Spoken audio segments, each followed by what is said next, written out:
I'm Janeen Sarlin. I've been a churchgoer from the time I was a baby. My parents dedicated their lives to rearing me and my three siblings, as Christians.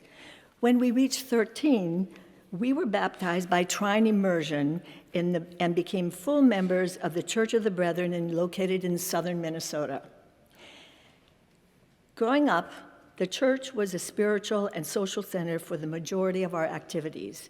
Everyone in our community observed the Sabbath on Sundays, whether you were Brethren, Dutch Reform, Lutheran, Methodist, or Catholic.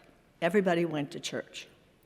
After college, I moved to New York City to seek a career in television. I am a Mary Tyler Moore wannabe. I searched for a church with beautiful music, and boy, do we have it here.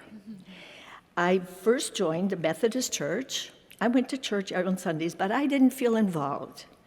I was married in the Church of the Brethren at home in Minnesota.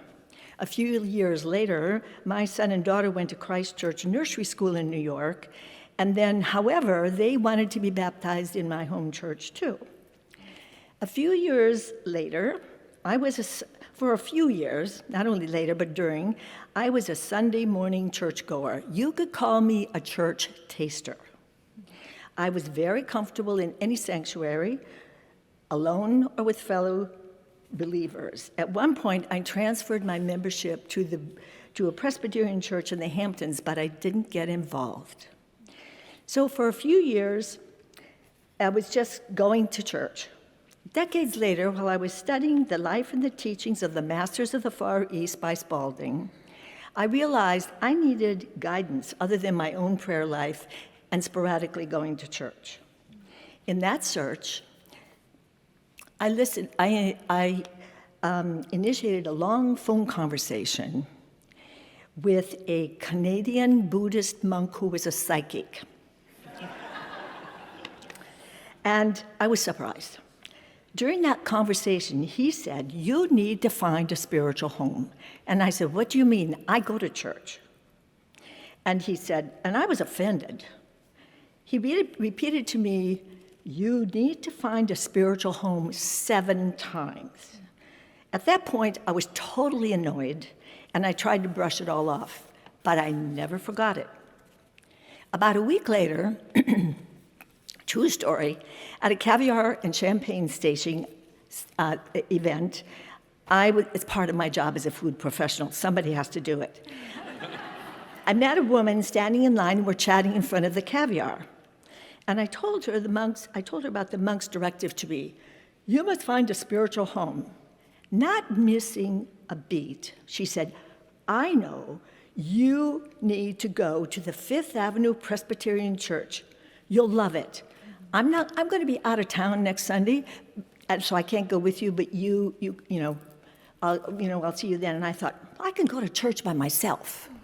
So the next Sunday, I came to church, Fifth Avenue Presbyterian. I sat up there in the balcony because I didn't want to get involved, just to check it out. Well, I love the music.